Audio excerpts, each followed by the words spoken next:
A man on horseback, nearly murdered in a slave port city, single-handedly dragging a global empire toward decency. This is what moral fighting shape looks like. These lectures are electric. They should elevate the conversation across the liberal democratic West, but languish at a few thousand views. Bregman swims against the meta. This average polemicist approves.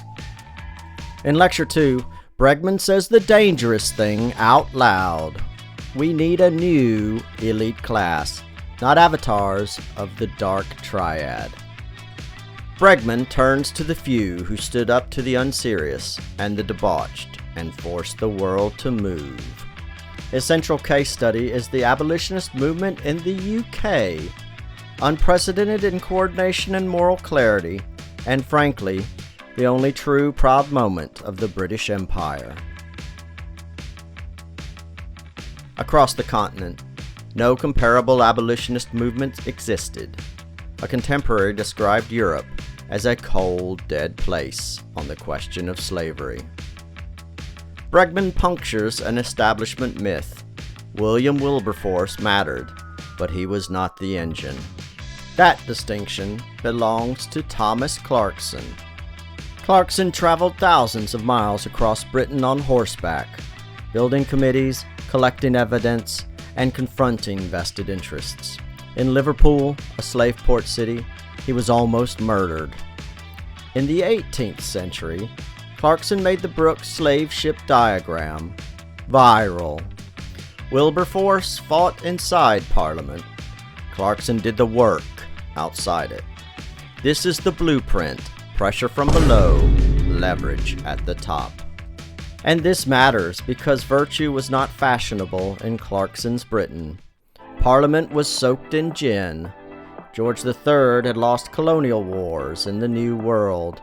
His son, George IV, earned this epitaph. A more contemptible, cowardly, selfish, unfeeling dog does not exist. In other words, not a Belle Epoque. Elites on par with our own. Thomas Clarkson emerged in a British society gripped by moral decadence and forced the British Empire into its only worthy moment.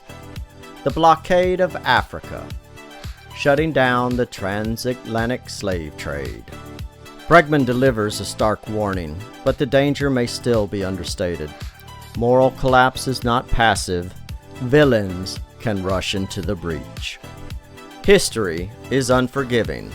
Lenin used collapse of trust and decadence within Tsarist Russia to install a totalitarian regime. Make no mistake, without Lenin, there is no Stalin. This is the pattern playing out today.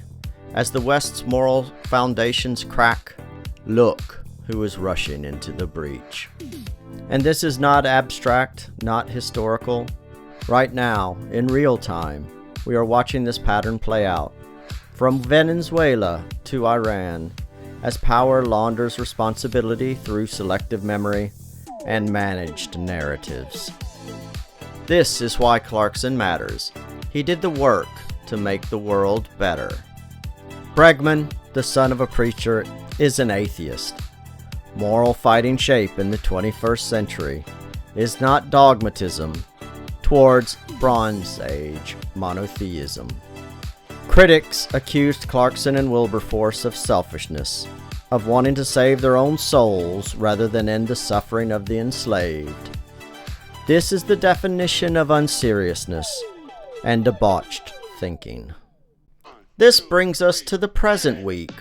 While Clarkson was in the mud, our current elites spent a week in the Alps at Davos. The theme this year is a spirit of dialogue. They talk of rebuilding trust while geopolitics and inequality tear the world apart.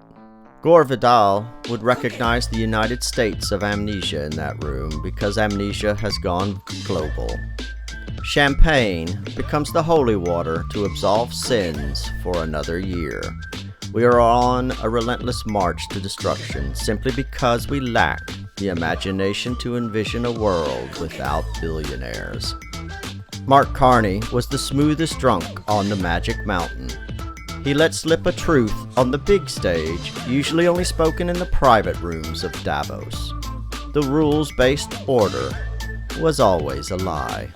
A return to moral fighting shape requires action. It means acting in truth, generosity, and kindness. Virtues in terminal decline because they only survive where elites are still willing to practice them, not just curate them in a slide deck or side panel. It starts with Davos elites paying their taxes.